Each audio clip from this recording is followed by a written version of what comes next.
আসসালামু আলাইকুম প্রিয় দর্শক, আমাদের জাতীয় সংসদে এই মুহূর্তে বাজেট নিয়ে আলোচনা চলছে। বাজেট প্রস্তাব উত্থাপন করা হয়েছে।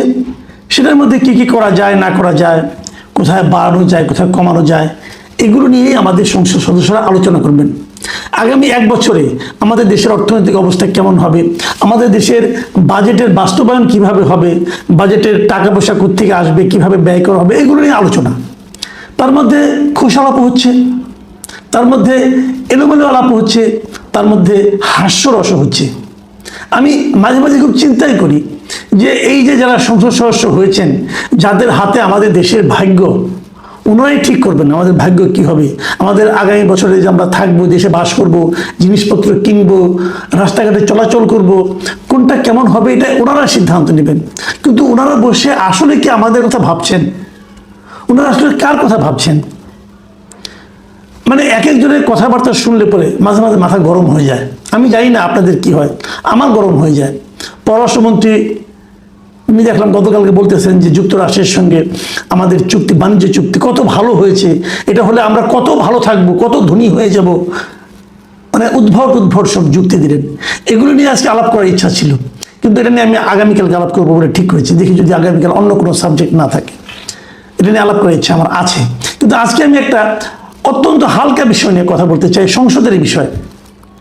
সংসদে জামাতে ইসলামের সংসদ সদস্য, চাঁপাইনবাবগঞ্জ 2 আসনের সংসদ সদস্য মোহাম্মদ মিজানুর রহমান, তিনি একটা কথা বলেছেন। তিনি বলেছেন যে সংসদ সদস্যদের জন্য যে ফ্ল্যাটগুলো বরাদ্দ দেওয়া হয়েছে, সেই ফ্ল্যাটে একটা করে ওয়াশিং মেশিন, মাইক্রো ওভেন দেওয়ার কথা বলা হচ্ছে। উনি চেয়েছেন যে একটা করে ওয়াশিং মেশিন দেওয়া হোক, মাইক্রো ওভেন দেওয়া হোক, এবং জানলার পর্দাগুলো, দরজার পর্দাগুলো দেওয়া হোক।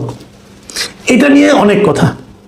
এটা নিয়ে আন্দালিব রহমান পার্থ, যিনি নাকি সরকারি দল যেটা আছে সেই জোটের একজন মেম্বার, তিনি নানা ধরনের কথা বলেছেন যে ওনার না হয় এগুলো আমি দিয়ে দেব। প্রধানমন্ত্রীকে উনি উদ্দেশ্য করে বলেছেন আপনি বরং ওনাদের সংসার গুছিয়ে দেন। এগুলো নানা ধরনের কথা। স্পিকার এই 2 পক্ষের বক্তব্যের মাঝামাঝি থেকে যেটা বলার চেষ্টা করেছেন, এই ধরনের কথা সংসদে না বলাই ভালো ছিল। কিন্তু বললেও যে খুব একটা অন্যায় হয়েছে তা না, কিন্তু এটা নিয়ে বিতর্ক না হয় ভালো। এই কথাটা বলুন, ব্যাপারটা ম্যানেজ করার চেষ্টা করেছেন। আচ্ছা, আপনারা ম্যানেজ করেন। সরকারি দলের সঙ্গে বিরোধী দলের মধ্যে প্রেমের সম্পর্ক গড়ে তোলার জন্য স্পিকার অনেক চেষ্টা করবেন, আগামীতেও করবেন। আমাদের কোনো আপত্তি নাই, আপনারা প্রেম করেন, কোনো প্রবলেম নাই। বাট আমার কথাটা হলো, আমাদের মতো সাধারণ মানুষ এই এমপি সাহেবদের এই সমস্ত আলোচনায় কতটুকু স্বস্তি বোধ করেন, কতটুকু আনন্দ অনুভব করেন, অথবা কতটুকু বিরক্ত হন? আপনি এমপি হয়েছেন, সংসদ সদস্য হয়েছেন, মানে জনপ্রতিনিধি। জনগণের প্রতিনিধি আপনি কেন হয়েছেন? নিজের অর্থনৈতিক সুবিধা ভোগ করার জন্য? আপনি কি জনপ্রতিনিধি হয়েছেন আপনাদের নিজের ব্যক্তিগত জীবনযাপন, সাংসারিক জীবনযাপনকে স্মুথ করার জন্য? আপনি যে এলাকার জনপ্রতিনিধি, ওই এলাকার একজন মানুষও যদি কষ্টে থাকে, তাহলে আপনি কিভাবে আনন্দ থাকতে চান? আপনারা এই কথাটা বলুন। একটা বাড়ির গৃহকর্তা, সেই বাড়িতে ওই যে 3 জন সন্তান, তার যদি না খেয়ে থাকে, গৃহকর্তা কি পোলাও কোরমা দিয়ে ভাত খাবেন? নিজেদের দায়িত্বের কথা একবার ভাবেন। আপনাদের কিন্তু দায়িত্ব দেওয়া হয়েছে, আপনার জামাতে ইসলামের লোক, ঠিক আছে? তার মানে আমি মনে করি ইসলামের কথাটা আপনারা ভালোভাবে মানেন। ইসলাম ধর্মে কি অনুমোদন দিবে আপনাদেরকে যে আপনি যাদের প্রতিনিধি তাদের কষ্টের কথা না ভেবে আপনি আপনার সুযোগ সুবিধার কথা ভাবছেন? আপনারা একটা ফ্ল্যাট পেয়েছেন এমপি হওয়ার কারণে। যতদিন এমপি থাকবেন ততদিন এই ফ্ল্যাটে আপনি থাকবেন। কারণটা কি? কারণ আপনি চাঁপাইনবাবগঞ্জ থেকে তো ঢাকায় এসে থাকতে পারবেন না। এখানে আপনার 1 মাস 2 মাস অধিবেশন চলবে, কোথায় থাকবেন আপনি? ওকে, আপনি একটা ফ্ল্যাটে থাকবেন, আপনার বউ বাচ্চা নিয়ে এসে এখানে আরামে থাকবেন। তো ওইখানে যখন থাকতেন, তখন আপনাদের সংসারের যা জিনিসপত্র, ওগুলো কি সরকার কিনে দিত নাকি আপনারাই চালাতেন? এবং আপনাদের যে বেতনটা দেওয়া হয়, বেতনের সঙ্গে ভাতা যেগুলো আছে, সেগুলোর মধ্যে অনেক কিছু আছে রে ভাই। সেগুলো তো আপনি এই মাসেও পাবেন। জনগণের জন্য যেগুলো করবেন সবগুলি এই মাসেও পাবেন। আপনি যে কদিন অধিবেশনে চলবেন সেই বেতন ভাতা আপনি পাবেন। এবং কি পাবেন না পাবেন এগুলো জেনেই তো আপনি এসেছেন। আমাদের মনে আছে ইলেকশনের আগে 2025 সালের আপনার নভেম্বর মাসে আপনাদের দলের পক্ষ থেকে, জামাতে ইসলামের পক্ষ থেকে আপনারা বলেছিলেন, ঘোষণা দিয়েছিলেন আপনারা সরকারি প্লট নেবেন না, আপনারা সরকারি গাড়ি নেবেন না, আপনারা কিন্তু শুল্কমুক্ত গাড়ি নেবেন না, আপনি বলেছিলেন। আমরা হাততালি দিয়েছিলাম। আমরা ভেবেছিলাম এবার বোধ করে আমরা জামাতের এমপিদের পাচ্ছি, যা নাকি নির্লোভ, যা নাকি জনগণের কথা ছাড়া আর কারো কথা ভাববে না। ইলেকশন হয়ে গেল, ইলেকশনের পর আমরা দেখলাম যে বিএনপির এমপিরাও বললো তারাও নাকি শুল্ক মুক্ত গাড়ি নেবে না। আমরা আরও খুশি হলাম, ভাবলাম এবার তাহলে সরকারি এবং বিরোধী দল উভয় পক্ষ থেকেই যে সংসদ সদস্য আসছেন এরা নির্লোভ, এরা গাড়ি নিচ্ছেন না। তারপর আমরা দেখলাম খোদ প্রধানমন্ত্রী বললেন যে প্রধানমন্ত্রীর জন্য যে গাড়ি উনি সেটা নেবেন না, সরকারিভাবে যে তেল বরাদ্দ করা হয় মন্ত্রীদের জন্য, প্রধানমন্ত্রীর জন্য, উনি সেই তেল নেবেন না। উনি সরকারিভাবে তাকে যে ড্রাইভার দেওয়া হয় সে ড্রাইভার নেবেন না, ড্রাইভারের বেতন নিজের পকেট থেকে দেবেন। এগুলো যখন বললেন আমরা আরও আশান্বিত হলাম। যা হোক, এবার আমরা একটা সংসদ পেয়েছি, এবার আমরা একটা ক্যাবিনেট পেয়েছি যারা জনগণের কাছ থেকে নিতে আসেনি, বরং জনগণকে কিছু একটা দিতে এসেছি। তারপর আস্তে আস্তে কি দেখছি আমরা, প্রথম দেখলাম যে উপজেলায় আমার একটা বসার জায়গা লাগবে। কেন ভাইয়া আপনার বসার জায়গা লাগবে কেন? আপনার উপজেলার কাজটা কি? আপনি আইন প্রয়োগ করবেন। স্থানীয় সরকারের জন্য আপনাদেরকে, এই এমপিদেরকে স্থানীয় সরকার উপদেষ্টা বাড়ানো হয়েছে। আমার এটা অন্যায় হয়েছে। স্থানীয় সরকারকে স্থানীয় সরকারের মতো চলতে দেওয়া উচিত। সেখানে ওনার একটা উপজেলা কমপ্লেক্সের অফিস বানানো হবে। দেখলাম যে এই বাজেটে অফিসের জন্য অর্থ বরাদ্দ রাখা হয়েছে, জনগণের অর্থ, কিন্তু এমপি সাহেব বসবে ওখানে যে। আবার দেখলাম এক সংসদ সদস্য উনি বলছেন আমাকে গাড়ি দেওয়া হোক, আমরা উপজেলায় চলাফেরা করব। আমরা ভাবি কি আপনারা করেন কি? সবশেষে দেখলাম যে উনি এখন ওয়াশিং মেশিন চান, ওভেন চান, পর্দা চান।